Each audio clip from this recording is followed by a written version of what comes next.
Welcome to part 2 of our review of Final Fantasy IX. I had to break it in half because it was getting really long, which is good. Right, so the last thing we talked about we talked about making out of story gameplay, and now we're going into the look of the game. That's correct? Right. All right, let's get to that. Yes. From Provo, Utah, this is the Ultimate Final Fantasy Podcast with your hosts, Joseph DeGolier and Caleb Schweitz. This is Ultima Final Fantasy.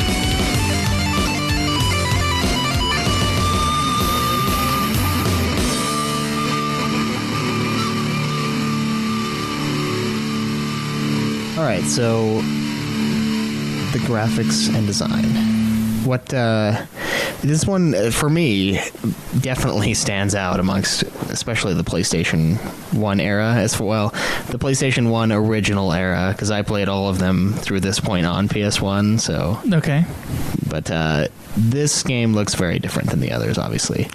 Than 7 or 8. Yeah, 7, you can see they're kind of attempting to make them look human. 8, they're very well human. And then 9, they go kind of back to the humanoid. You mean proportions? Proportion-wise, yes. Yeah. 7, I don't know if I can count that as trying, but in battles and in cutscenes. Yeah, they look really good. They're proportional for humans. And they're kind of proportional in 9 too. Some of them, not really, but no, that's true. Their heads are. They got the big heads and the little bodies, the big hands. Yeah, they're like cartoons. They're like it is a cartoon look. It is, yeah. So what was interesting is that they decided to take 9 and they decided that it's going to be an amalgamation of all the ones that came before it, 1 through 8. And in order to do that and kind of fit with the majority of the games, even though it's not in the correct, in order, it doesn't seem to make any sense. Right. They made them the deformed kind of sprite-esque proportions, the characters anyway. And so, yeah, they got the big heads. They really match Final Fantasies 1 through 5. When the sprites were smaller, they made them bigger in 6, and that's more proportion. Though, admittedly, they still have big heads in 6. And in 7, their on map kind of stuff is just proportion. So maybe it just doesn't match 8s. Yeah. Well, there was an evolution of getting closer to realistic proportions, and then 9 just shot that, just blew it up. It did, and there was a difference in the art style too. Oh yeah. What was the name of the guy who did the art for this one, or at least was in charge? Let me find his name again. Hideo Minaba, instead of Nomura. Yeah. Though I think Nomura still designed stuff on this game. I think he might have designed the characters, in fact, but they decided to go for this old castle-y feel, and at the same time also return to their roots as far as the character sprites in quotes go. Did you find a lot of people hate that? I know they do. As when it comes to Final Fantasy IX, I know a lot of people don't like the fact that everybody's kind of deformed. But Caleb, was it really a problem for you? When I first started playing the game, it did really bother me. I was like, God, the art design of this fucking thing is insane. It's just completely out of left field as far as the design goes compared to the other entries. The 3 that came before it, I think, is where it separates itself. Once I got a little further into it, I was like, they don't really look that bad. The only one that really, really bothers me is probably the Queen. Even more so than Quina, which is the purple queen. Yeah, which is crazy. But she's the only one that's this fucking giant purple fat blob thing, and her people are people. They're humans, and there's fucking her, and then everyone just assumes that Garnet is her daughter. I'm like, well, are you people retarded? I mean, what is that on your throne? That is Jabba the Hutt to me. So at first it did bother me, but by the end of it, I didn't really mind it. It is a far cry from, where they were going with 7 and 8, but it is pretty similar to the early ones. We can just see it a little better. So, yeah, it was okay. I didn't mind it. And I liked the old castle feel of it. I liked the European fantasy style of the game. The pre-rendered backgrounds I thought were very solid for the most part. I think they might have been even more detailed than Final Fantasy VIII. They certainly had a lot more movement in the backgrounds. Yeah, this one there was a lot. Yeah, there were like flags. Yeah, cloud effects and everything in it. It looked great. Yeah, it did. It looked really good. Yeah, so I think it got like at the PlayStation Awards. I think it won Best Graphics or whatever. Really? Yeah, and you can see it. It's one of the top tier as far as looks. It's one of the best looking PlayStation 1 games. Yeah, it's really good. And it's partly because the backgrounds are pre-rendered, but yeah. The character animations though, I felt like they were more fluid than Final Fantasy VIII. It's just kind of an opinion thing on this part. And I think the character models they had more pixels in them. Yeah, I think they pushed the game. I think that's why sometimes during the battles, I think our game kind of slows down. Did you have that problem? Yeah, it would kind of it would lose some frame rate a little bit. And I was talking about in the making of where they talked about how the battle system, when it was too fast, it was just a frame rate that was just too crazy. I think it's because the models in it were like too high quality, and maybe the lighting effects were just too much, and they had to slow it down. They should have dumbed it down and kept the speed that they originally wanted. Maybe. I agree with you, but they didn't. Yeah. If that's in fact what happened. And so I think like with Final Fantasy VIII's character models, they were still geometric shapes in a way. Yeah, and their movements if you look didn't at seem it, quite natural. It doesn't look that natural, and every single one, like they have a different. They were like different sizes, like their height was different. Yeah, but their movements were the same. Their movements were exactly the same. They literally exactly the same. They had the same joint structure, I'm assuming. I'm not an expert at this kind of stuff, so... Did you ever do the character NATO? But also... Sorry, one second. But also, I think they were just clones of each other with like different skins. Like they were painted different, yeah. Yeah.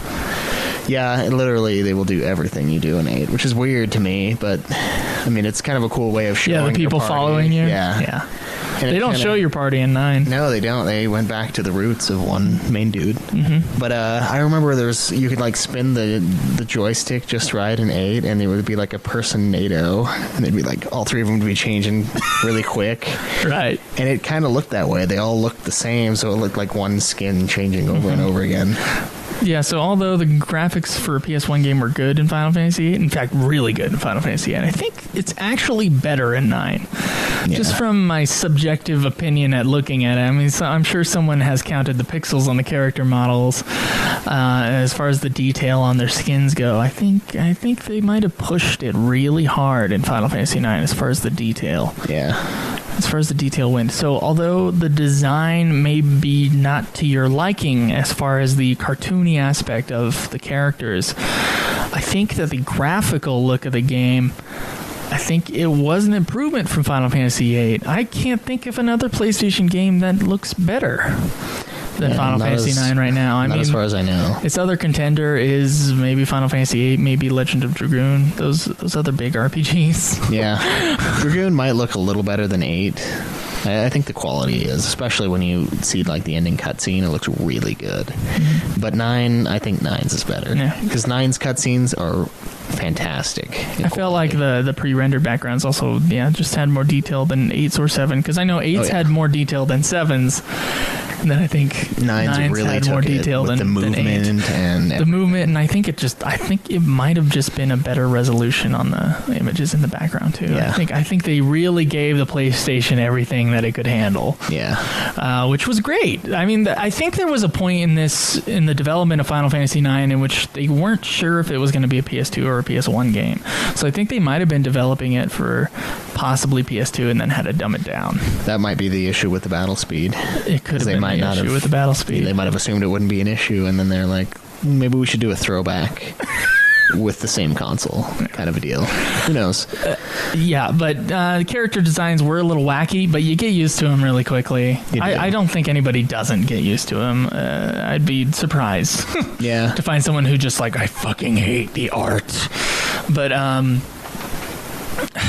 I like as you were saying, I completely agree with you. The castle-like European kind of feel to it. Yeah. With the music, the mist, you know, the foggy atmosphere. Foggy stuff, It really, with the castles at least, the fog adds another element to it, you know, of atmosphere. But with the castles and the European fantasy feel to it, it really brings it back down to Final Fantasies 1 through 5. Yeah, it does. Final Fantasy VI went in a quasi-futuristic direction with like steampunk and it was kind of like a Japanese and the mecha stuff. European, it was kind of a mix, and then 7 just went straight anime, and 8 kind of stayed in the anime stuff. It got a little more, you know, modern looking. And of course we talked about that in our Final Fantasy VIII review. But 9 really returned back to 5 down to 1, you know. Yeah. That sort of castle-y kind of, it's a real fantasy. Yeah. Like a straight fantasy with airships. Yeah. Of course. Powered by mist. Powered by the mist. New ones. Yeah. The newer propeller ones or whatever they used. Yeah, and there were also like genomes and cloning. Super, you know, like early 2000s shit. But I did like the design, and I got over the look. It still makes me like, yeah. It's kind of weird when you look at all the Final Fantasy games next to each other, and 9 kind of sticks out in that way. Yeah. But I think actually because 8 is stuck in between 9 and 7, where at least 7 you did have deformed characters during the maps, during the world, you know. And then 9 you have deformed characters throughout. It's like 8 is the one that sticks out. Weird. Yeah, that's true. But coming after 8, 9 is weird. So I don't know how to feel about that. I'm not sure, but I think 8's definitely the black sheep, though. Yeah. As far as design, as far as everything, for the most part. Yeah. All right, so I mean, did you particularly think about the graphics or anything like that? Like, what did you think anything?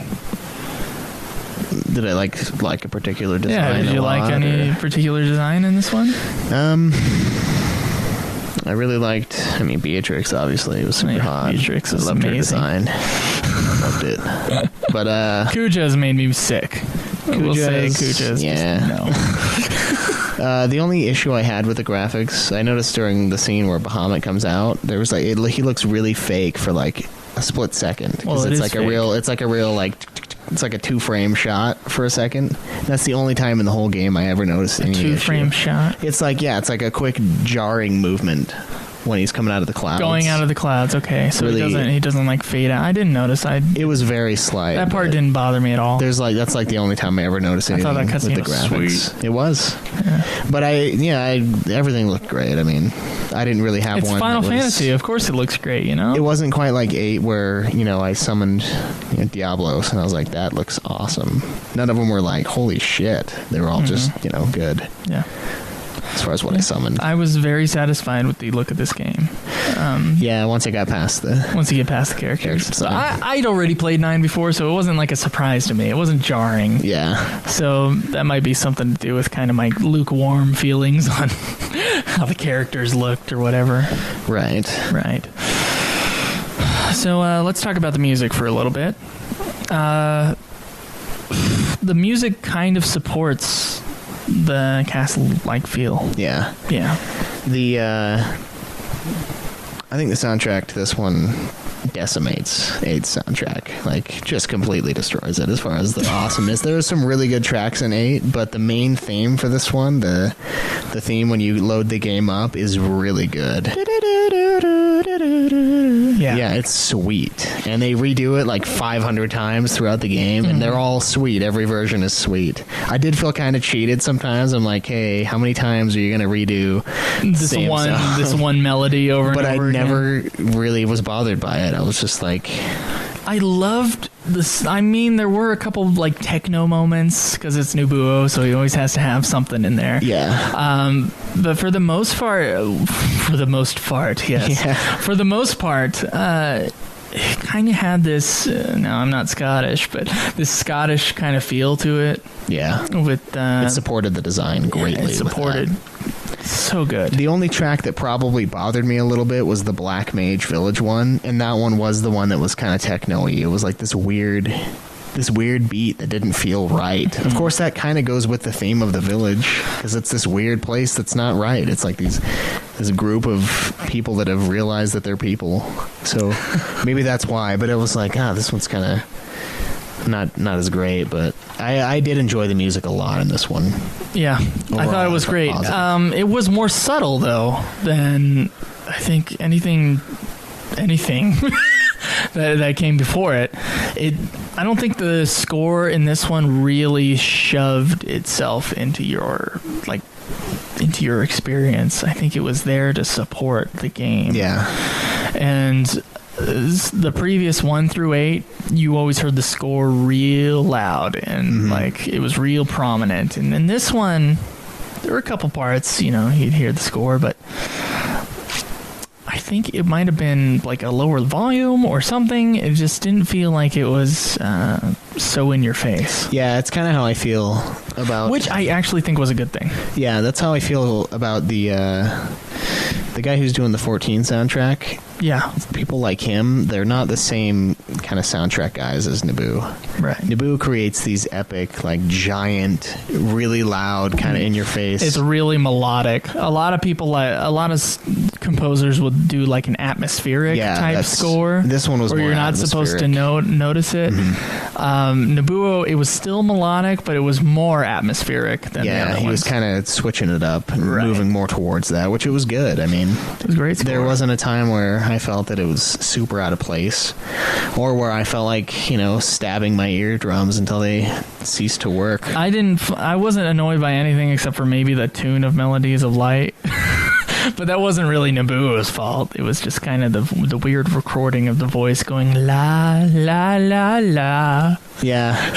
Although it was supposed to be it was supposed to be her singing it, I think. All she was saying was la. But I think it was supposed to be her singing the song. They just didn't put the song in. So they put la la la? Yeah, I honestly think, I swear to God, that's what it is. Okay, so it doesn't make sense, but I thought the battle music was great. The Kuja fight scene music was awesome. Yeah. Oh, there was a battle theme in the end of disc 3 or 4. I think it was before one of the Kuja fights or the Garland fight, when you were going up to Garland, and it was like that epic. It felt like the castle theme from the end of 8. It was that one before you fought Garland. That song was amazing too. Cool. Like, it was really good. I have no idea what their names are because I don't know track names. Little experience with 9, but I really enjoyed the soundtrack. Yeah, I just loved the feeling of the soundtrack too. Like, it just fit perfectly. Yeah, it did. And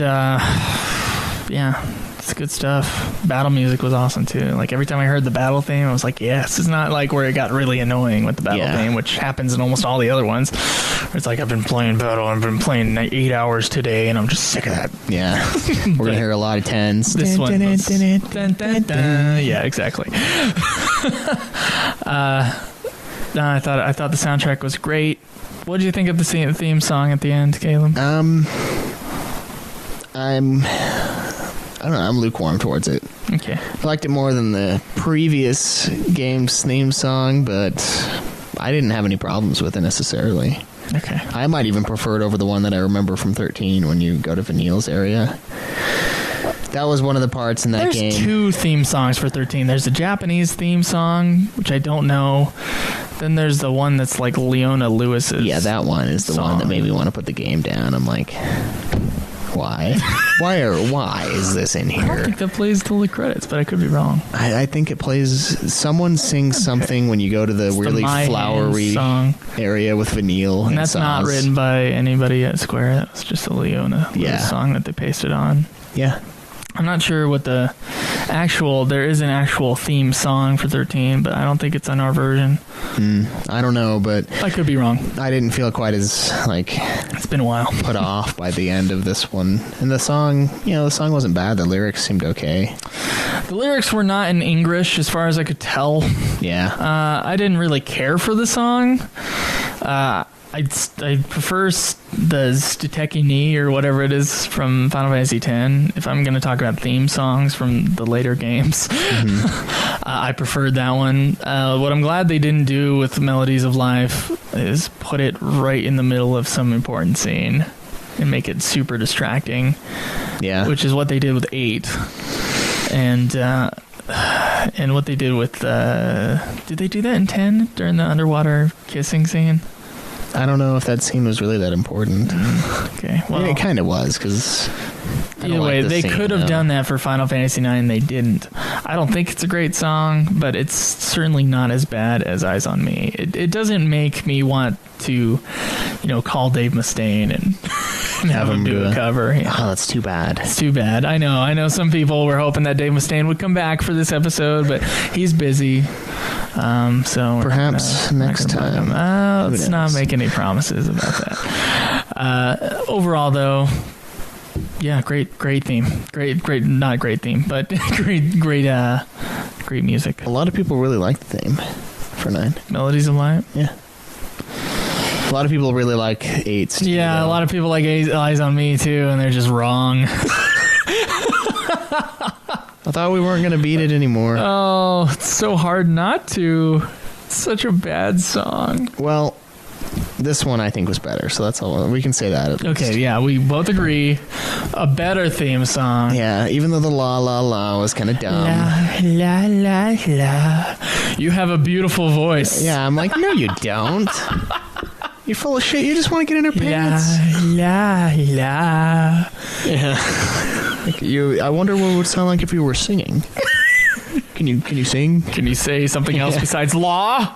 Yeah. No, but it's against the la la la la.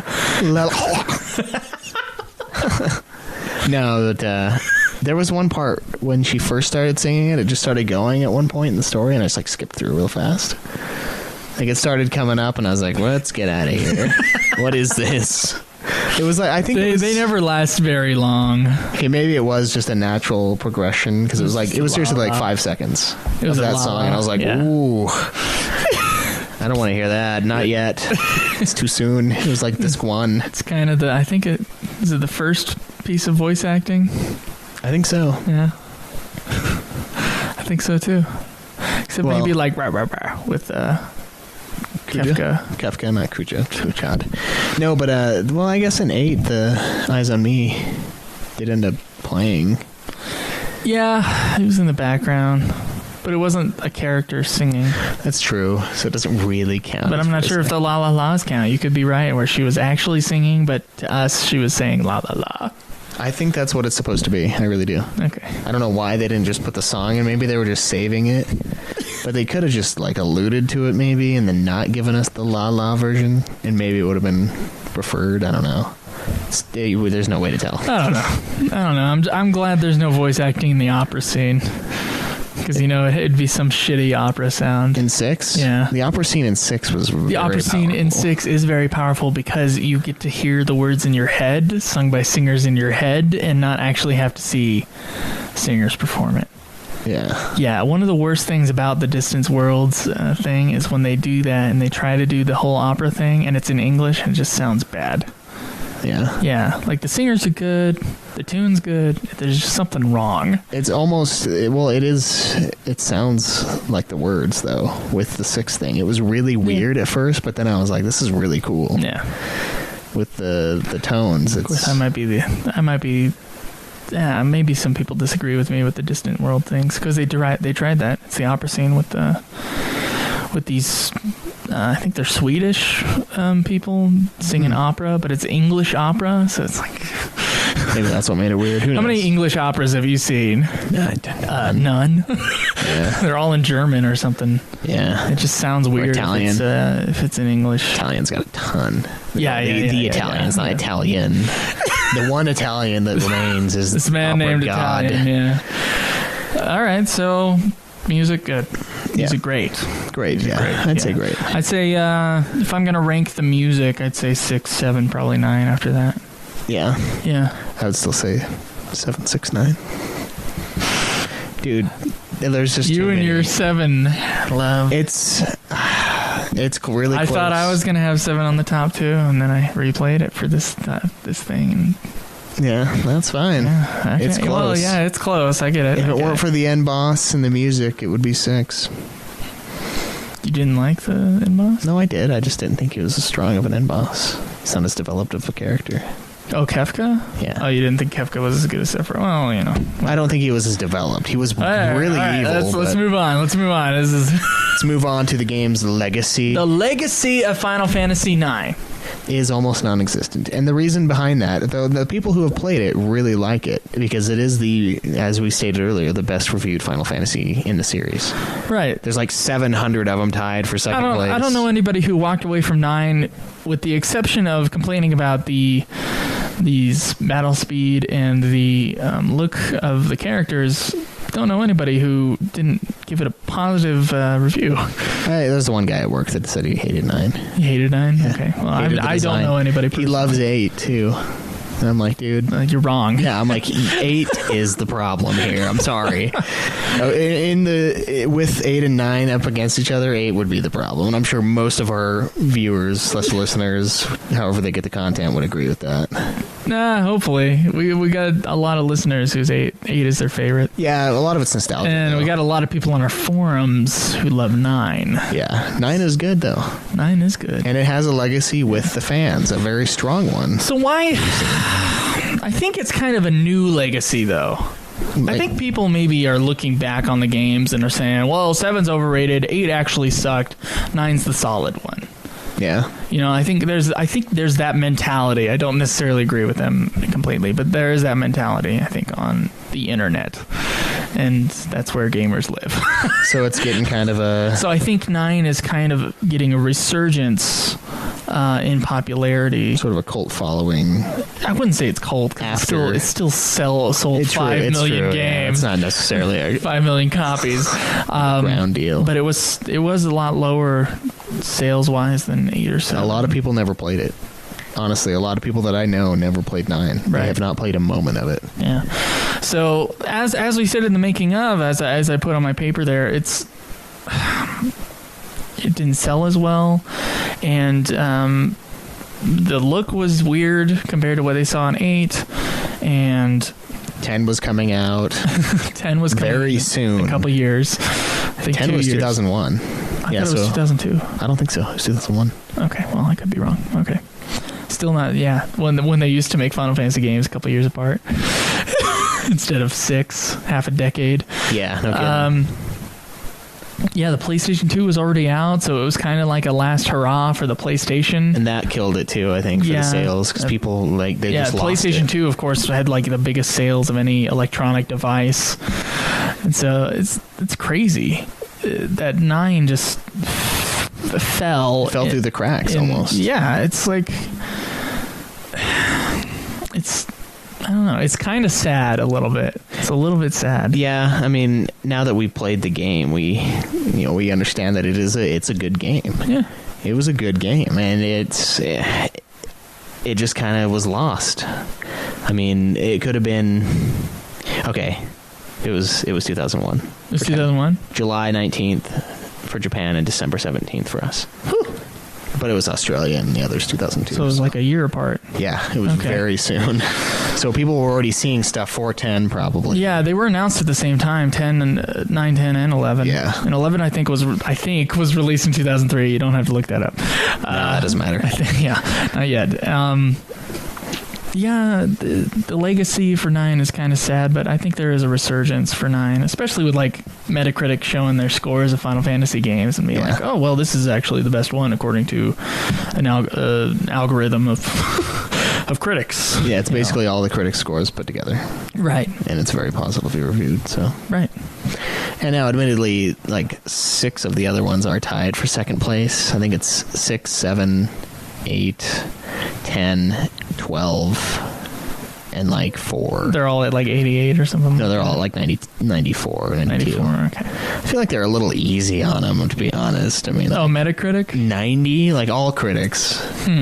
Because like 10-2, fun battle system from what I remember, but really giving it almost a 90 out of 100. Usually Metacritic's pretty rough, so that's interesting. Well, Metacritic is just a group of all critics. Right. There are some that are very rough to tend to. I mean, Rotten Tomatoes is different because it's like positive versus negative, and so I think it gives kind of a better way of looking at things. But Rotten Tomatoes doesn't do video games, so you can't really look at it that way. It's too bad, dude. It is too bad. I love Rotten Tomatoes, but yeah, the legacy for this one's kind of sad.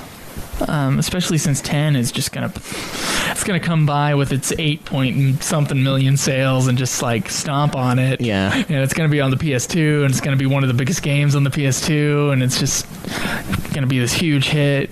And 8 was a huge hit, and 9 is just kind of like it was a big hit, but it seemed to fade real quick.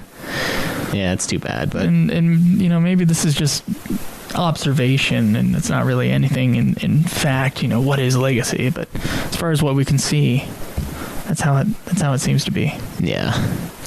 But yeah, a lot of our forum members love it. Yeah, it's a lot of them, it's their favorite Final Fantasy game. Right. Okay, Caleb, your overall opinion on Final Fantasy IX. Overall opinion. I felt it was a good game. Okay. Almost a great game. I would probably say great game, good story, really good character development, better than 8's, better than 7's. Everyone was super fleshed out. I saw their issues. I saw their backstories. They were all well written. Okay. The story itself, maybe not as much. Garland, I thought, was awesome. So he would have been sweet as like the main, god essentially, but he was kind of like this overseer of the two planets as they were supposed to transform into each other. The weird thing that was going on. Mm-hmm. Not quite as convoluted as a time plot, but still weird. But it was okay. Okay. And I thought it was a really good game. Mm-hmm. I was pretty satisfied with it. This is one of the ones that I was excited to play, but mostly because I'd never played it and because I judged the damn artwork, and I was like, oh, God, I can't get past it before. Yeah. Now I had to get past it. So you had to get past it. You got to force yourself to play this game. I would say that is somewhat of a downer.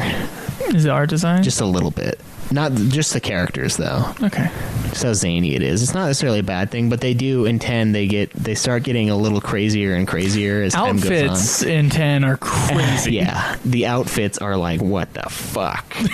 But I don't think that's going to have one pant leg, one short. Yeah, I don't think that's going to have as brutal of an effect. Yeah, we did see it. We saw it. We saw this black lady cross the street, and she had one pant and one short, and I was like, Titus, like we were down there for the Final Fantasy thing. Yeah, I think it was you. I wonder if she went to the fan festival. Yeah, it's a Titus cosplay.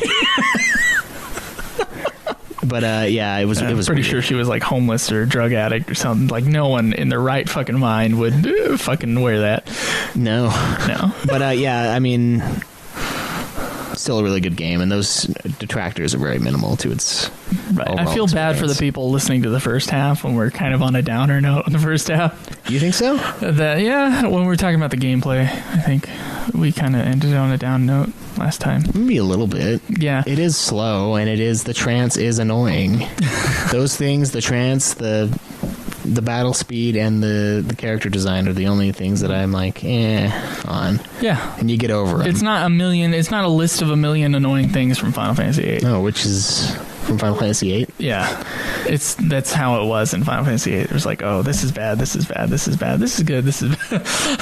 Kind of, yeah. Like Final Fantasy IX was overall very solid. I completely agree with you.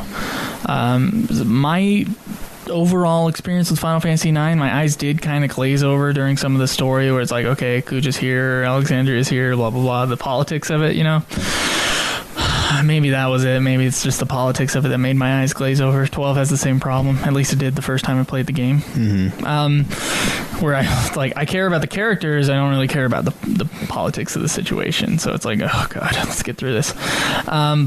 But that's not all of the story of 9. I mean, yeah, as you were saying, the characters and their own issues were always interesting. Mm-hmm. And so, yeah, that was really great stuff. And the gameplay was very balanced.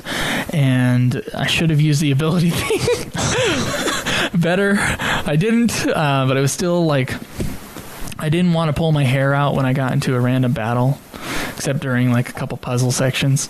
Mm-hmm. But that's about it. Leveling up wasn't even annoying to me. I leveled up for an hour at the end of the game, and usually I hate leveling up. Yeah.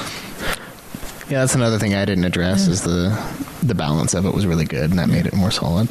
So yeah. And the music was great. Look, I thought was great. I wasn't bugged about the design. It might have been the first time I played this game. Well, Kuja is part of the design. Kuja did make me throw up in my mouth a little bit every time I see him, but I can kind of get over it as long as it's not in a cutscene and his crotch is right in center frame, which I feel like when he was introduced it was.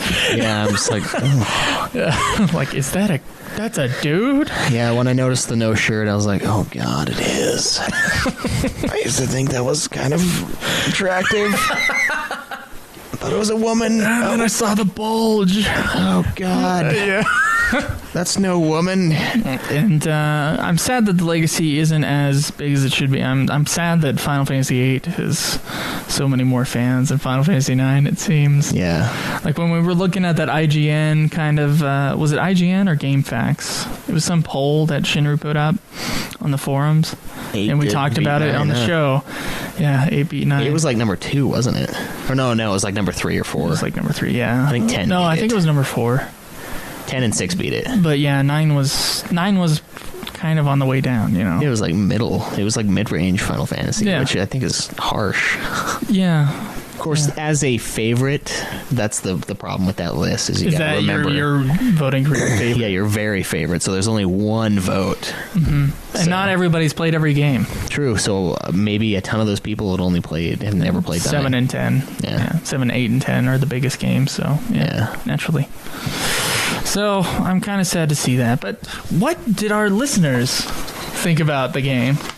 Let's go over this a little bit. Okay, we got some pages from our forum here. Pages from our forum. So this is Amerline1's review of Final Fantasy IX, and he says he's a black mage. Oh, nice. And he's got a Vivi for his picture there. Oh, festive. Yeah. I guess I will start off, which he was the first one on the thread. That's why he says that. First and foremost, the thing I liked about 9 were the characters. Each had a distinct personality, as we said. Even the side characters did, which not a lot of these earlier Final Fantasies had. To clarify, even the most unimportant characters were checked up on. For instance, Ruby, the one girl that was sadly left behind by Tantalus. True, we get a little event that says what's up with her. Mm-hmm. However, it is with the main characters that my point is evident. Each save for maybe Amaranth. But then again, I never really looked into him or used him, so I'm sure there is more to this character. I do have to say that I love Vivi. He was different for an FF game, which was good, and as was Zidane. I do not really remember a carefree protagonist such as him. I think Bartz is pretty close to Zidane, but less flirty. Bartz is more hardcore. Yeah, Bartz is from Final Fantasy IX, in case you guys haven't... Or 5, excuse me. Sorry, we're talking about 9. In case you guys haven't... Play 5, it's awesome. Yeah, 5 is great. To wrap up this bit about the characters, I will say I love the romance in this game. Unlike the previous FF, this actually felt like a better romance. Zidane being a pervert aside. Yeah. Ooh, soft. It's the gooch, man, I'm telling you. The gooch. He formed this character after himself. I guess. That leads me to another thing. I love that they give us the opportunity to see what the characters are up to whenever you get to a town, like Dagger trying to speak country or Vivi revisiting his home when they get to Trino. The active time events we didn't even talk about. I felt like they should have just cut to it without having me select it. Because I selected every one of them. Yeah, I did too. There were only like 2 or 3 that I was just like, pointless. Yeah, nothing happens, but it does add to the richness of the game. It does. And it wasn't like with 8 where we hear the guard talking in his head about like, oh man, I'm not going to get that raise. I'm just like, Dad, shut up. I'm going to kill you in like 10 seconds. Don't make me feel bad for it. It was all characters that we knew, essentially. I felt like they should have just cut to it and not made it its own like gameplay thing. Yeah. But, because there wasn't any like... Whatever. They tried to make... There's a lot of cutscenes in 9, and they tried to make it a little bit more interactive that way. Yeah. I could see that, breaking it up. Yeah. But you in control. I'm okay with it not doing that, though. I did love the mini-games, says Amerline1. My favorite being the mail delivery quest that also gave some insight occasionally into what was happening via the Moogle's point of view. Mm-hmm. Also, the place I'll return to someday was a sweet song. It's Sorry, man. We're not sure. It's probably really good, though. I mean, I don't doubt you. All right, so the next post is by Light Sage. You want to read that one, Caleb? Yeah. It's the very top one. Okay. Right, start. Oh, okay. I was like, where's the picture? All right. She said, personally, I really enjoy FF9. That's what I think every time I try to read a book. Yeah. Like, where's the pictures? Out of the FF games I've completed, it is my third favorite after 10 and 7. Nice. Gameplay. Like most Final Fantasy games, FF9 is exploitable. Probably the easiest way to beat the game is to steal from everything you encounter. It's true. Not only does this get you great gear and items, but you'll also level up Zidane's thievery skill, which can easily achieve max damage if you've stolen a lot. A shitload, apparently, because I didn't get it and I stole all the time. I took out so many bosses by using thievery on them. I wonder if that's its own... I think it is its own skill. It's not just steal. That's interesting. Probably my only major complaint is that the battle seems to go slowly. Even with the battle speed set on maximum, it wasn't that fast-paced. But I will call that While I call that a major complaint, it certainly did not stop me from enjoying the battles. I really enjoyed the ability system. I would keep my characters using outdated equipment just so they could learn the abilities attached to them. And it was worth it for most of the abilities, she says. Story, I don't really think that I'm the best sort of person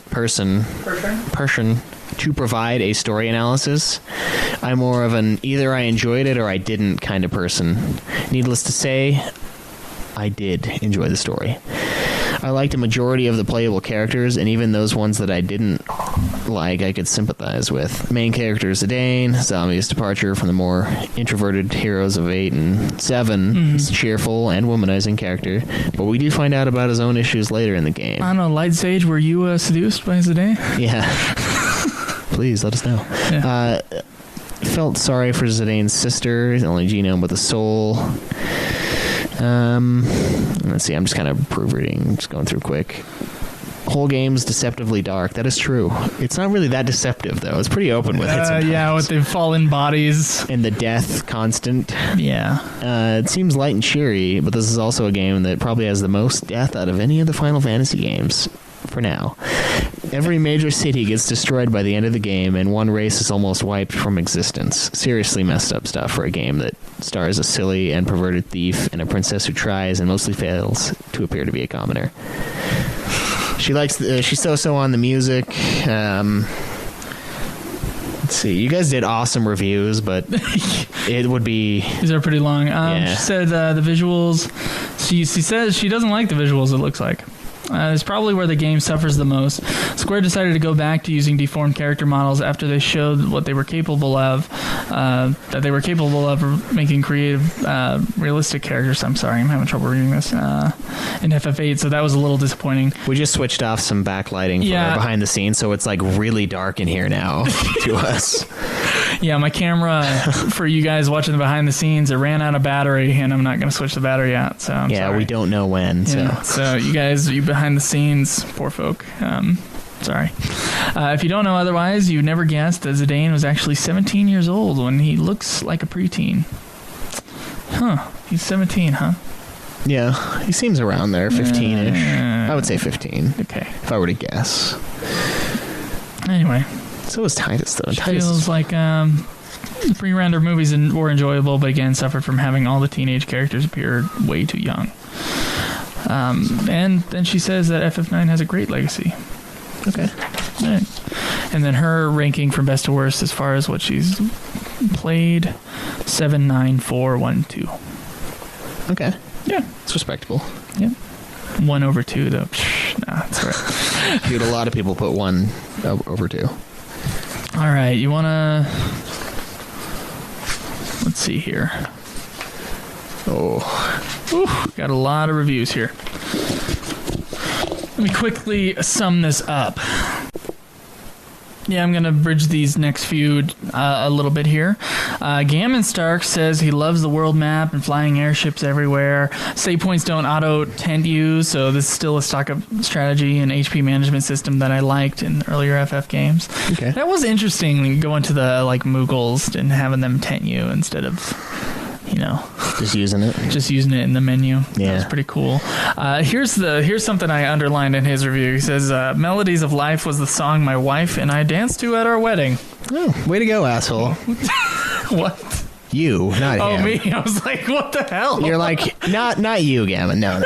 Joe's like, I didn't like it very much at all. And I had read that review, so I was like, yeah, it's not that bad. Plus, it's really not. Well, I don't particularly like the song, but I don't care if they like it. That's kind of cool. Now, if you had danced to Eyes on Me, we'd have some problems. we'd have some serious issues here. I wonder, you're gonna have to let us know. Did your wife play these? Like, because that seems like a big deal. Yeah. She must know the song. I mean, I would hope. Okay. He says he loves the design. That's interesting. He loves the design of the black mages and the waltzes. I totally agree with him. Yeah. The summons are pretty awesome too, especially Alexander. He reminds me of Metroplex in this game. I'm not sure what that is. Do you know? No. Okay. Sorry, man. All right. Someone else out there will know. I definitely love this game, and it got me back into Final Fantasy. Sometimes I play through the first disc just to revisit the waltzes, grind AP, or figure out the card game. Figure out the card game. That's funny. Yes, yeah. I go back to figure out the card game every time. I couldn't put my mind around it, I'll be honest. This game, along with 6 and 10, are tied for first place. If I put nostalgia aside, then it would probably be 9, 10, 6. And that would probably change on a daily basis. So thank you, Game & Stark. He actually has a much bigger review, and so do the next people on this. It's just that you guys, unlike with Final Fantasy VIII, when I asked for reviews, you guys actually responded with Final Fantasy IX. There's just a lot here, so I'm trying to... We're going to get the highlights of it. Yeah, I'm trying to get the highlights here. Well, we really appreciate this the posts. This is from Poor Alice, who's a newer forum member, and he says here, I know all my points have been positives. He goes through what he likes. And in many ways, that's my point, as far as, he likes the game. This is not a perfect game, and for the most part, I understand and accept most of the popular criticisms on the game. I'm not sure what those are myself. The art style. The art style? Okay. However, I felt it was worth sharing what I liked about the game, so as well as much provide some of my own comparisons to 7 and 8, which he does in his review. If 9 is in many ways a homage to the earlier FF games, it has certainly encouraged me to play them. Oh, that's good. Yeah, so that's good. Play 5. All right, so you want to read this part of Shinru's review? Yeah. Right here? The second one. All right, Shinru, a Knight of the Round. We can only have 9 of those. I think it's 9, isn't it? I don't remember how many you summoned. Sorry. It says Final Fantasy IX is one of the best and most underrated Final Fantasies, up there with Final Fantasy V. He loves the shit out of 5. Seriously, everyone seems to love 4, 6, 7, 8, 10, but forgets 5 and 9. Don't get me wrong, I love all these games too, but FF9 was something very special to him. FF9 was Sakaguchi's last Final Fantasy game that he was really involved with. It was supposed to be a spin-off game, tried to bring back FF to the classic roots, which we talked about, and was a tribute to everything in the series and his farewell to the franchise. He was barely involved in any of FF10's development. The entire game feels like the most fantasy Final Fantasy game. It feels like something out of a fantasy book, and I love it. For a PS1 game, FF9 looks really amazing. Agreed. Overall, it's just a fun game, and I replay FF9 as much as I do 7 and 5. I'm sure you guys on the podcast now understand why so many fans are talking about loving FF9 now, and I hope you guys do too. We do like FF9 quite a bit. Am I talking for you here too, Caleb? Yeah. We'll discuss that. We'll discuss it. This is his ranking. FF7, FF5, FF9, FF6, 3, 1, 4, 8, and 2. Wow, he really hates 8. Yeah, he's one of the few. A lot of the forum members love 8. Yeah.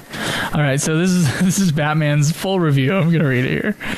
Limit break system sucked. Took too long to build the gauge, and then you would trance against weak enemies. Thank you, sir. Welcome back to the forum, Batman. Batman tells it like it is, man. Yeah, he does. He apparently had a child, so congratulations. Yeah, congrats, man. Batman, and welcome back to the forum. We saw you the other day, and it was cool. Yeah. So, yeah. See the next one. The next one is from Crimsoncommand. He's a newer one, but I like his review quite a bit, and I'm going to read have you read the whole thing there, Caleb. Okay. He says he liked 9. He played it the first time using the 2-player function, which we didn't even touch, which was interesting for an FF game. He thinks the story was a big improvement over FF8, even though 8 holds a special place in his heart. The areas were interesting and engaging, and he really liked the score, even if it wasn't that memorable. I think the characters were fleshed out decently, but I really wish we learned more about Beatrix. She's probably my favorite female character besides Princess Ash. Princess Ash is pretty awesome in 12. Mm-hmm. She's pretty hot, too. Yeah. But I don't know, Beatrix, I totally agree with him here. I had dreams of my ex-fiance getting into Ash cosplay. I'm all about the Fran. Yeah, I know you're all about the Fran. But oh, man. I can't believe I said that over the podcast. That's Keep okay. going. The only thing that kind of bugs him is that Necron is never mentioned until you fight him. He seems unnecessary. I felt nothing but annoyance when he did that attack that makes everyone pretty much a vegetable. Thank you. That attack was sick. Oh, my God. It took, the first time I fought him, it took Steiner out of the battle completely. I couldn't res him. He wouldn't come back up. Oh, really? Yeah, it was bullshit. Oh, man. He didn't enjoy the trance system. He thought it wasn't as effective as 7's or 8's limit break system. I agree with him on that. Oh yeah, I thought there was an interesting and diverse set of abilities for each player that he enjoyed experimenting with. Which the Excalibur 2, which is another quest. I think you have to speed through the game. Took a ridiculous amount of effort and luck to get. Personally, he liked the Chocobo side quest and treasure hunting. He connected with it better than 7. They have one super boss, Ozma, that is a pretty big challenge. That's we talked about That's that. the one extra boss, yeah. He's like a weird blob thing, if I remember. Yeah, what like I a saw. rainbow blob. Yeah, and he's like freakish apparently. Having to learn abilities via the equipment wasn't a big deal to him, honestly. I wonder if that's a complaint. I think it might be if he's wording it that way. I like that. Overall, I think it was a great game, but the characters besides Vivi seemed forgettable, and there were issues with how taxing the grind was. All right, so that's a little different than the other people in this forum. Yeah, the grind was like non-existent for me. I didn't have to grind at all. Yeah, I didn't. I only ever had to level up that one time, so yeah. All right, well, thank you guys for your reviews. Sorry we couldn't read them all the way through, but they're great reviews, and certainly if you listeners want to go check them out, they're going to be on our forum. Yeah, and post your own. I mean, you can Please post your own. review all the games for that matter. Let us know what you guys think. Exactly. So, Caleb, now we're to our ranking. Oh, man. Our final part of our Final Fantasy IX review before we get to our question segment. Ooh. Okay, Caleb. Rank them and tell us why. Well, I'm not going to tell you why on all of them. Already told you why. All right. I am, however, switching a few up, I think. Are ya? Mm-hmm. Yeah? The time has passed, and thus you must. The time has passed, and I feel like 8... I might put above 4. I had it below Really? 4 before. Yeah, I know. It's close, though. I don't know if I'm ready. Oh, you gotta I wanna let us save it. know. Okay, what's at the top? All right. Now I'm going to go in order from worst. Worst to Yeah, best. Okay. Worst to best. That would screw me up, so okay. I'm going to go 1, 3... Okay, screw this. No, I'm going to go best to worst. That's too much. The best for me is 7 still as my favorite. 6 right on top of it.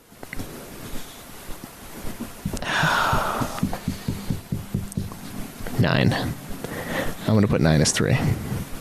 Fuck you. What? Keep going. Did you not think I Keep would? going. 7, 6, 9, 5, 4, 2, 3, You skipped 8. 1. And that's the one I'm going to address. Okay. 8. All right, so let's... I'm going to put 8 above 4. Okay, so final- that makes your list from It goes top to 7, bottom. 6, 9, 5, 8, 4, 2, 3, 1. God, that was difficult. It's getting crazy with all these numbers. What about you? What is your ranking of Final Fantasy IX? God damn it. I just feel like our list should be a little bit more different than they are. It's weird because... Here's why. Because before you even told me your ranking, what I put down, I fucked up on some of the numbers when I was doing it, but because I was listening to you. Here's my ranking. It's 6 before 7.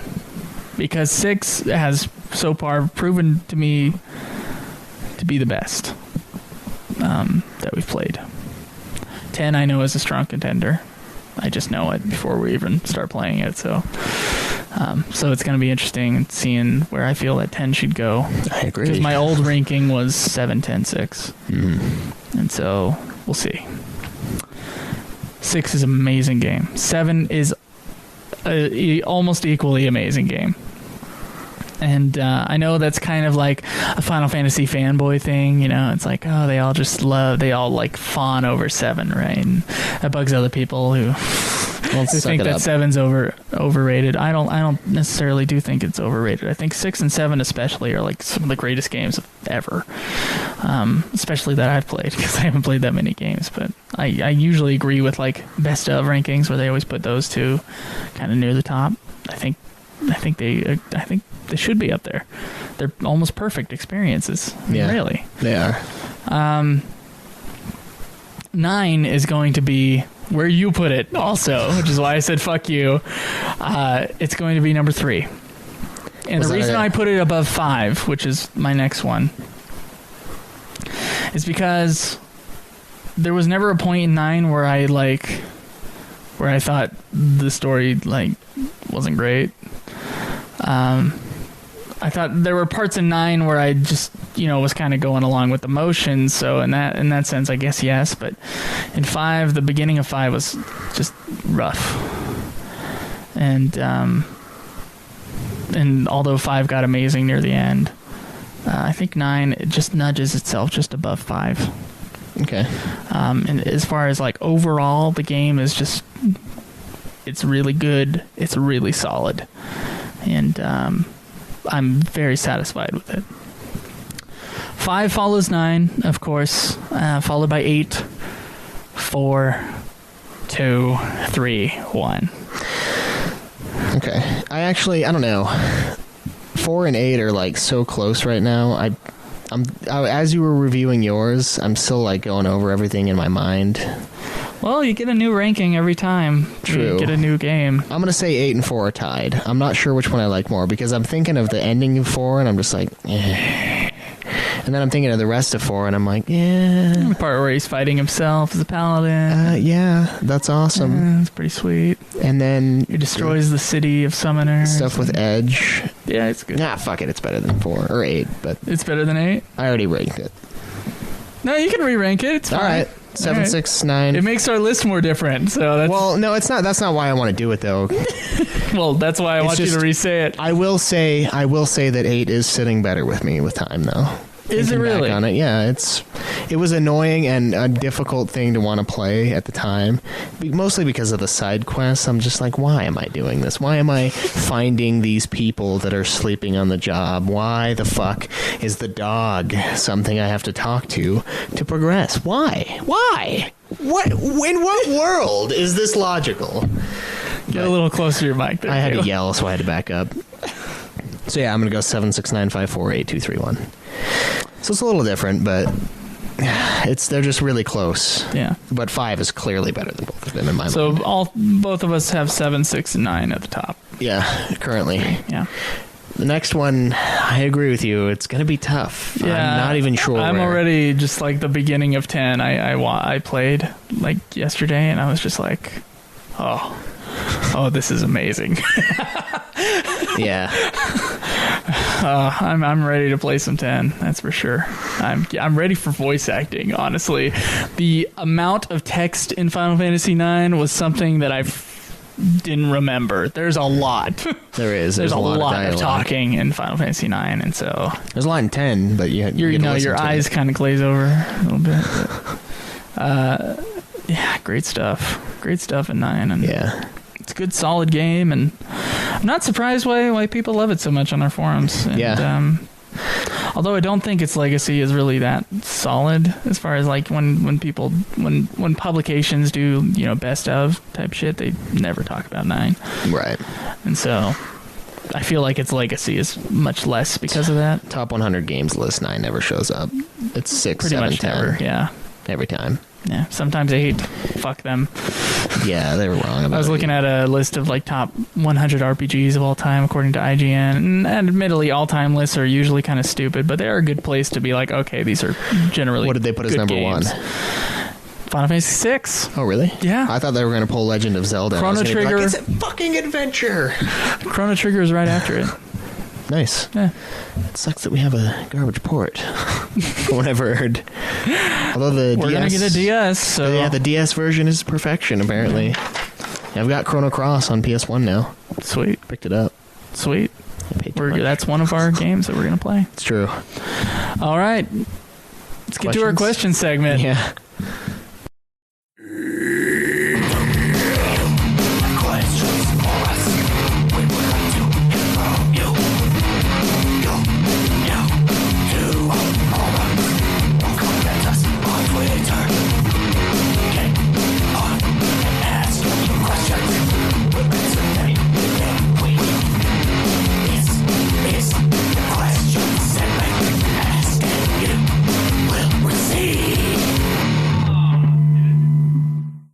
All right, first question comes from Crimsoncommand.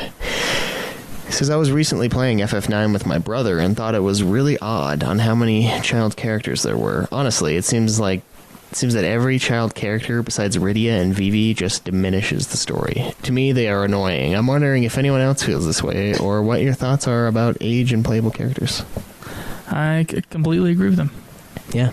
Yeah. We feel that way. I do feel like that's like one of the annoying things that Final Fantasy almost always has. Yeah. And I said this earlier in this episode. There's Riku. There's Vanille. God, I think maybe Vanille is probably a better character than I give her credit for. Yeah. But at least Hope is annoying. Yeah, that's true. Pinello in 12 was kind of annoying. Pinello, She wasn't really a strong character. She wasn't though. super annoying, but she wasn't super great. I don't know. 12 maybe not doesn't have one. The Larsa kid we play with for like 10 minutes. The main enemy's brother. He's annoying. Maybe. We do that. Maybe. All right. Annoying kid character. There you go. Yeah. And this time around, I think it's Eiko. Yeah. And then Yuffie. Riku. Did I see Riku? Yuffie already? was actually useful in battle, though. Of course, so was Riku. No, Yuffie was not. I think she was. Her friggin' thing to spam the... Whatever. I never used her. Fine. I guess I can't really have an opinion because I didn't use her. Palom and Param. Yeah. Yeah, and 4. Her sacrifice was great until it wasn't. Yeah. You know. It was powerful. I completely agree with you. That's just one of the things that Final Fantasy just always has. It's one of the things that annoys me about it. Yeah. So I don't know if they really feel like those characters connect to the kids that play the games. Like if you're playing it as a kid, like would you really connect to that character? I don't think so. No, I don't think so either. I would connect with the main character. Yeah. More so than anybody. That makes it strange as to why they put them in there in the first place. Yeah. Like if they don't add anything to our sense of the story, why? Whatever. All right, so yeah, we totally agree with you, and if you guys agree with him, let him know. All right, the second one comes. If you don't agree with us, I want to know why. Yeah, let us know why. If there's like is the what do you find appealing about child characters? Yeah, this isn't like a fascist forum where we're just gonna like kill on side any sort of conflicting argument. Except for Caleb Craig in that one situation. But all right, the second question comes from Banedrom. It says, long-time listener, first-time question asker. Are you a listener of Loveline? Because that's what they always say. Yeah. Wait, so is this the first? No, it's a long-time listener, first-time caller. Is what they'll say. Is this first time you've ever asked a question? I'm concerned. No. It says, I started out on Final Fantasy VI with friends before graduating to the PS games. When Final Fantasy VIII came out, it was a graphical dream. Character design was getting more and more realistic. Then I saw the first news about Final Fantasy IX in video game magazines and was a bit disappointed. Steiner with his frighteningly feminine eyes. Yeah, that's true. I got lost in those eyes. But, and what was Quina anyways? Some see the character design of Final Fantasy IX as a hiccup in the more realistic design since Final Fantasy VIII. Was this a welcome vacation from reality or a disappointment to us? I feel really lukewarm towards that. Yeah, I'd say neither. Certainly, I know you were complaining about it at the beginning when you started playing. Yeah, it kind of bothered me. But you get used to it. And I must have gotten used to it the first time I played the game because I knew that the deformed characters were coming, and I don't think it really affected my enjoyment of the game. Yeah, it was fine. Yeah. I could see it as a disappointment when you're trying to, like, show people, no, these are okay games, and then something like that happens, or like the laughing scene, or like the chocobo coming out of the hair in 13, which I think is cool, but my roommate at the time was like, what the fuck is that? I'm like, just don't worry about it, it's awesome, okay? He's got a bird. It shits in his hair, probably. Alright, so the third question we have here today comes from Void. It says, the active time events are a really cool way to get to know the characters in FF9. What did we think of them? Did we feel they were an effective way of fleshing out characters? Well, yeah, when they used them, the events themselves were great for fleshing out the world and the characters, and I think we said that. Yeah, we did. Personally, I just don't think there should have been the label saying active time event, and then it cutting to it. I think it just should have cut to it. You don't have to cut to it, though. I know you don't have to. Some of them, there's a few that I think you do. There's a lot that you have to. Are you serious? Yeah. I never noticed. I just selected them, so. Yeah. Well, they'd say active time battle. If it was in gray, you would have to do it. Never noticed. Yeah. Anyway, that's how I feel about the active time. Solid. Not quite as much of a cop-out as the data logs, so. That's correct. Yeah. You're correct about that. I'm not disagreeing with you at all, Caleb, as far as data logs go. I still read the fucking things, but... Did you really? I didn't read them at all, except when I was like confused about what the fuck a fal'Cie was. Because there were l'Cie and then there were fal'Cie. Right. I was like, what the fuck's a fal'Cie? And so I had to go in and look it up. Yeah. I think Spoonie talked about it in his review of 13, how, he hates it, but... Probably doesn't hate it as much as he says. He's talking about how the reason why 10's story was better, and he hates 10 also, so just don't listen to him. Listen to him, he's hilarious. He is hilarious. His 13 review is not hilarious, but his 10 one is at the very least. His 13 one makes me laugh at some points, but not as much as 10 or 10-2. He's just angry in the 13 one. Yeah. He talked about how the reason why 10's story works better with all these like different things that are going on is that people have to explain it to Tidus because Tidus is new to the world. Mm-hmm, just like us. And so as we are exploring the world of Final Fantasy X, so is the main character, or, the opposite. I should have said it the other way around. But anyway, in that way, it kind of lets us know what's going on. Final Fantasy 13, all the characters know what's going on already, and it's us as the audience that has to catch up. And the way that they chose us to catch up was through data logs. And although you don't actually need the data logs and things are explained, they're maybe not explained to the fullest extent to where it's clear in Final Fantasy 13. So I only had to read like one data log. So not a bad thing with the active time events. No, not a bad thing at all with the active time events. I just wish they didn't have to flash active time event and make me select them. I think it should have just been a cutscene. Yeah, that would have been fine. Yeah, because I was like, what is this active time? Blah, blah, blah. All right, so we got another one from Banedrom here. Says, I know this is a commonly debated concept from Final Fantasy IX, but Kuja is a character that really pushes the gender roles. When I first played the game, I thought to myself, that was a weird-looking female character. Eventually, I was more and more confused as why dialogue indicated that Kuja was in fact a male character. What are your thoughts on Kuja as a David Bowie, Goblin King-esque androgynous villain? Amazing description. Yeah, I do like that description very much. I kind of throw up in my mouth a little bit. It's mostly the man thong. I realize that there's a lot of androgynous characters in Final Fantasy, especially the main character of Final Fantasy III. When you look into the what's the name of the main character in 3? Luneth, yeah. Luneth. Did you ever look at her picture in his picture? I thought it was a chick.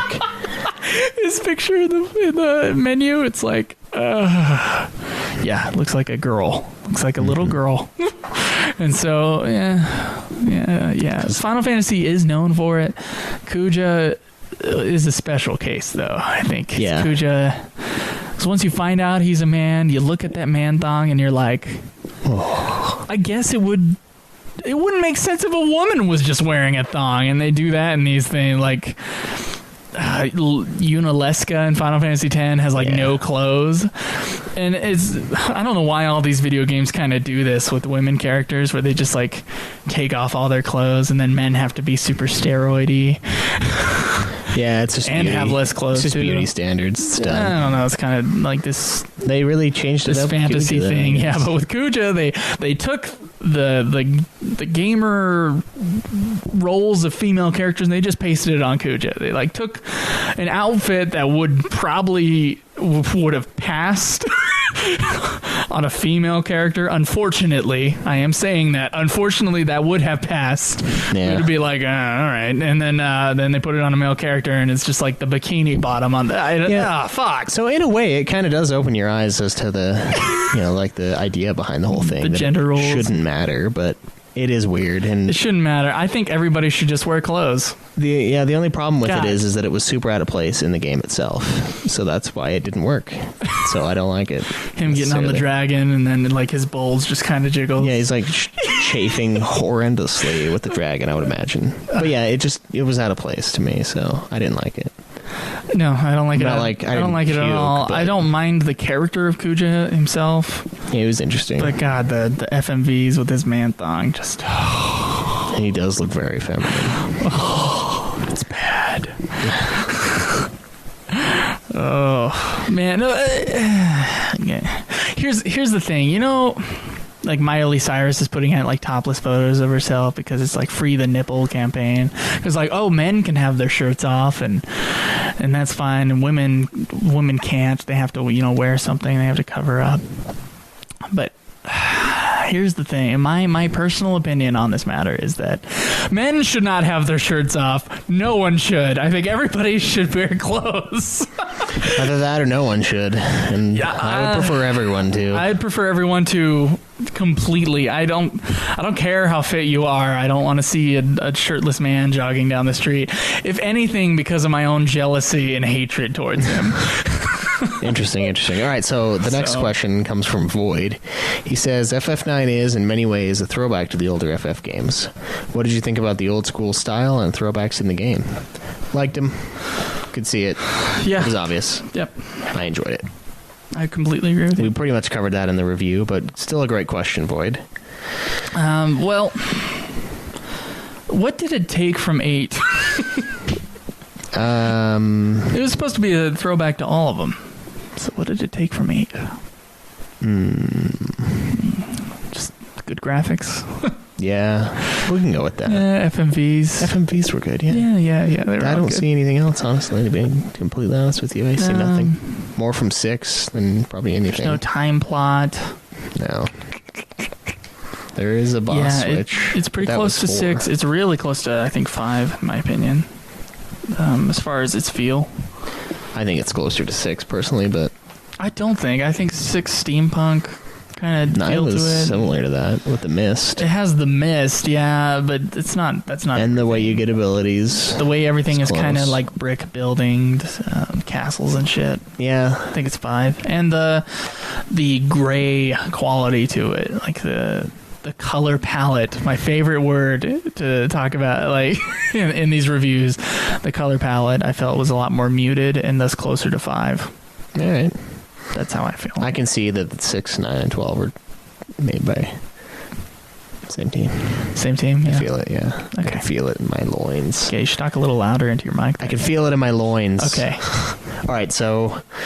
Yeah, thanks for the question. All right, so now we have a ton of questions from Shinru. Shinru asks, what were your favorite dungeons and bosses in the game? Which bosses and dungeons did you find the hardest?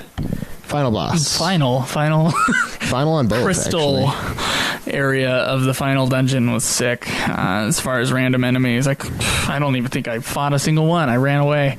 They were just rough. Yeah. Yeah, I didn't fight very many in the final. Memoria was really cool. The flashbacks where they'd see like into their own past for a little bit. That was really. We didn't really cool. talk about that too much in the review. No. I knew Shinra asked the question. Yeah, I enjoyed that part too. So, I'd probably say that one, and I don't know. That's probably just that one. Yeah. There's not really too many dungeons necessarily. Like there's areas. There's not too many dungeons. There's a couple areas. There's like when you're escaping with Vivi and all the other mages. That was kind of a cool dungeon where you had to like mess with shadows and candles and all that other stuff. I can't remember the name of it right now, but everybody knows it if they played the game. That one was cool too. Area. I enjoyed it. Yeah. Mm-hmm. But yeah, the last area is sweet. Yeah. What are your thoughts on the final bosses and final dungeon area? Already addressed both, actually. I liked the final bosses. They were really cool, and some of them were tough. Like before them, not necessarily hard to beat, but they had a lot of HP. For some odd reason... Oh, okay. So 5 bosses I had to retry. Really? Yeah, the... going straight into the Ifa tree. The dragon. Yeah, the dragon. When you fight his dragon. For some reason, that was just hard for me. Huh. Yeah. But I got through all the others in between him and Guja just fine. Some of them were really annoying. Like, they were pissing me off, but they weren't killing me. I was just like, God, fuck you. Why are you doing this to me? The eye? Fighting the eye? Yeah. Yeah. That was really cool. The last boss, doesn't make any sense in the story. Yeah. Necron, what the fuck? Yeah, that is, like, as we said, that's our final boss. Yeah, he's just living inside the crystal. Yeah. I am Destroyer. Yeah. I have nothing to do with this plot. Bullshit. What about the music for the final bosses? Amazing. Yeah. Amazing. Really good boss battle music. Yeah. We did like it. Did you notice that Kuja's last boss battle had Nobuo Uematsu get inspired by Black Sabbath's Iron Man song, God? No, I didn't. It does sound kind of like it. It has like a low... I remember listening to the Kuja stuff, and I was like, this is awesome. And I love Black Sabbath, so it's perfect. Yeah. Yeah. Maybe we just didn't notice because we accepted it as awesome. I guess, yeah. Did you fight any of the secret bosses like the Tantarian, Hades, or Ozma? I only ever saw one secret boss in the IGN's guide for side quests. Just Ozma, but Hades isn't really hidden. You just go the other way in Memoria. I did not go the other way. I did not either, but I knew he was there. He says Ozma is insane. Because I was checking to see how many bosses I had left, and then I had noticed that I skipped Hades, and I was like, what the fuck? So there's like 2 areas, there's like 2 paths you can take, and like Hades is on the other side instead of the the watery one, whatever his name is. Kraken, yeah. He enjoyed the trek through the final dungeon area, having to fight a certain amount of classic FF bosses up to the next checkpoint, and he really liked the environments. Totally agree with that. I thought it was awesome that you fought these monsters from past games. I think Shinru still dislikes that. I think one of our Final Fantasy game reviews, we didn't talk about the final area, and he's like, why didn't you talk about the final dungeon more? Yeah. So we are. Yeah, we're talking about it right now. Yeah. Necron was insane the first time I fought him. That Grand Cross attack is scary with all those status ailments. Yes, it is. Was it Grand Cross? Yeah, it was the one that did the planets. It was the really long Was animation. that the status one? Because I remember there was one that was status one. Oh, it was Neutron Ring. That was that AOE. Motherfucker. That thing was like his super attack. It did a ton of AOE damage. So he had like 4 attacks he would do. There was Thundaga. He would like do lightning damage, and you can reflect that. That's fine. You can deal with that. Then there was the status effect one, which means that when you were putting on your abilities, just put all the shit that gets rid of status effects. Except for locomotion, clear-headed, all that other shit. It does death too. Yeah, that only would affect some of the characters. That would miss a lot. But it hit 3 of them the first time. Did it really for you? It only ever hit one of my guys? The second time it only hit 1. Okay, well that sucks. Yeah. Yeah, he had that attack. He had another attack that would do like 2,000 damage to everybody. I can't remember the name of it. But the Neutron Ring would do like 4,000. So unless one of your guys was full health, In fact, the only guy that would live would be the one guy with full health. Yeah. Since my dagger only had like 3,300 max health, she died instantly on Neutron Ring. And he used it twice on me. It's a very rare attack, but I think he'll use it at least once in that boss fight. Yeah, and then there's the blue flash or something like that. Blue flash, brings you down to 1 HP. That one's scary. But he only targets one person at a time with that, thank God. He did Neutron Ring after it, though, one of the times, and I was like, oh my God. So yeah, Did you have an elixir targeted on that person? I did. I elixired the shit out of it. He says he would grip his controller in fear every time he did Grand Cross. I agree. I was like, no, not now. Fuck. Says a lot of people say Necron was random, but he was hinted at a few times in the game if you read the writing on the dungeon walls talking about the God of Death. Huh. Didn't notice. I'm going to do... I know we got... There's a couple like... fan theories of Final Fantasy IX that I have to look into. We might do episodes on them between 9 and 10, FF9 and FF10, because we got to do something. Right, it's a little while. And so I think we might learn a little bit more about Necron. Shall we? Shall we do that for... We should do that. Okay, all right. He makes a good point here. The game does deal with the themes of life and rebirth and death, so we never felt that it was weird to have Necron as a final boss. Still think it's weird that he came out of nowhere, was never really... truly referenced throughout the game, but it is a theme. He does support those themes in the game, so I can see where. I guess I just don't know where the rebirth theme. The rebirth. That's what I'm talking about with the souls. Or why he cares with the Leafa tree. The idea is that the Aoife. It looks like an L. I always thought it was an L until Joe pronounced it. Why would they put a lowercase L? I don't know. That's what I thought. I was like, why the fuck would I think that? But no, what it's doing is it's like channeling souls to embody the drones on the other planet. All right. So like Zidane, he's one of those. Mm-hmm. So it is kind of a rebirth theme. So he doesn't feel like Necron's completely out of place, and I still do. Yeah, I think it is. He says, plus FF9 was paying a tribute to past FF games, and we all know how FF3, 4, and 5 had random final bosses appear out of nowhere. So it was trying to recreate that again. It was mostly bossception, though. Yeah. There was a connection. There was no connection between Kuja and Necron. None that I saw at all. Except for Kuja kills a lot of shit. Yeah. Kuja feeds him. But yeah, with Fours is like insane to think about to this day. Even it's like tripleception. Cain being possessed by freaking what is his name? Golbez being possessed by that guy. I cannot remember his name for some reason. Oh shit! What was his name? We're getting too far away from the games now. Yeah, I have to go revisit. No, we got too many games in the future. You can always listen to the 4 episode and be reminded. True. It's true. Okay, we got our last question here from Void. I love FF9. It's my favorite Final Fantasy game. Did you see his rankings on his site? Yep. Okay. Is that correct? Yeah. Yeah, okay. But my major complaint about the game is how slow the battle system is. Not only is the game slow to load into every battle, but a lot of time is spent waiting for the ATB gauges to fill up or watching needlessly long attack animations. It is by far the thing I dislike most about Final Fantasy IX. So 2 questions. Did the slowness of the battle system in Final Fantasy IX drive you crazy by the end of the game? If that wasn't your biggest complaint about the game, and I don't know how it couldn't be, what is? So, did the slowness of the battle system in FF9 drive you crazy by the end of the game? Zeromus, by the way. Zeromus, okay. This Final Fantasy IV. Yes. That is my answer. Zeromus. The battle speedception that took place. No. I do feel... It didn't really drive me insane by the end because the character's speed stats did improve and it did go a little faster. What drove me insane by the end was I would do a command and then I would do the other people's command and then Kuja would do like 4 commands and I was like, go fuck yourself. Well, it's a final boss, so he cheats. I know, but sometimes he doesn't. Sometimes he's like, I'll do 1 AoE and then do 1 single attack, but then he's like, no, 3 AoEs and then the single attack. It gives you like it gives you like a couple turns to like heal your guys before you. But I didn't get the chance some of the times. That's what bugged me. The slowness of the battle.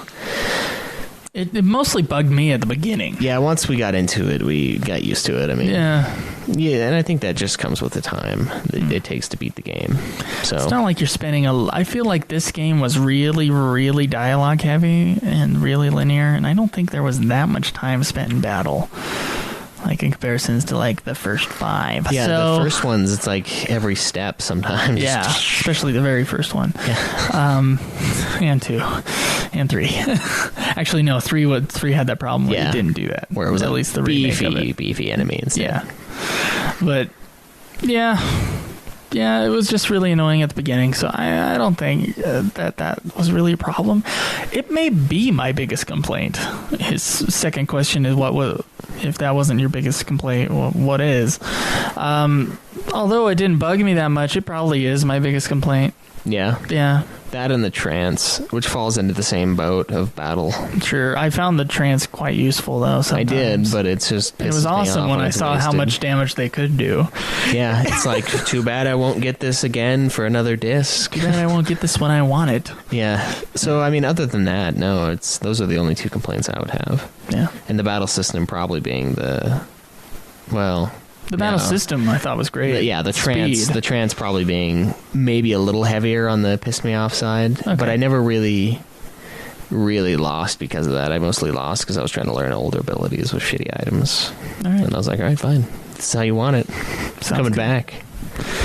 Okay, well, that's all of our questions. Thank you guys for the questions. Thank you for the reviews. If you guys are playing along with us, FF10, where we already started it. Starting today. This is February 7th, so 2 days before you get the episode. Make sure you guys, if you're playing along with us on FF10, you got to be done in 2 months. And start thinking about getting FF11, the complete collection on Steam, which is half off as we're talking here, but by the time you get this episode, won't be, so have fun with that. You should just sense it. Join us for our playthrough of FF11. Yeah. And make sure you guys support us on Patreon. Yeah, it really helps, and I mean... really helps, and we're going to work on getting a digital phone line and at the $75 mark, so... Yeah, that would be cool. So, you guys. And thank you very much to those who have supported us on Patreon. And to those who are in our forums and are talking to each other and just making this podcast something doable. Right. I mean, it is every week we got to talk about something in Final Fantasy, and it really helps us to have the forums because we can pull from that. And it makes it a community experience, and it's... I don't know. It's really cool to come in and check on the forums every once in a while. I love checking the forums. Like every day at lunch and on break, I'm like, oh, forum time. Yeah. It's like what I do. You get more forum time than Facebook time, honestly. Yeah. Yeah. I think you got rid of your Facebook, didn't you? I did. Anyway, speaking of Facebook, make sure you like us on Facebook if you got one, and subscribe to us on YouTube. We get behind-the-scenes videos. This particular behind-the-scenes video for this episode cut off, so I'm really sorry about that. But beforehand, that's when the real behind-the-scenes is, and then after that is mostly just the episode anyway. Right. If you support us on Patreon for at least $1, I think you get the episodes a day early. Yep, correct. So think about doing that, and we'll see you guys next week. Yeah, you guys enjoy the grind. This has been another production of Ultima Final Fantasy, the Ultimate Final Fantasy Podcast. The show was produced by Joseph DeGollier and Caleb Schweiss, with music and editing by Joseph DeGollier, parodies and clips from their respective authors, of course. You can get all of our episodes as well as our Let's Plays at ultimafinalfantasy.com. You can also contact us on Twitter at UFF Podcast, as well as our contact page on our website. Be sure to subscribe and review our podcast. Your reviews may get read on the show, and look forward to the next episode of Ultima Final Fantasy, the Ultimate Final Fantasy Podcast.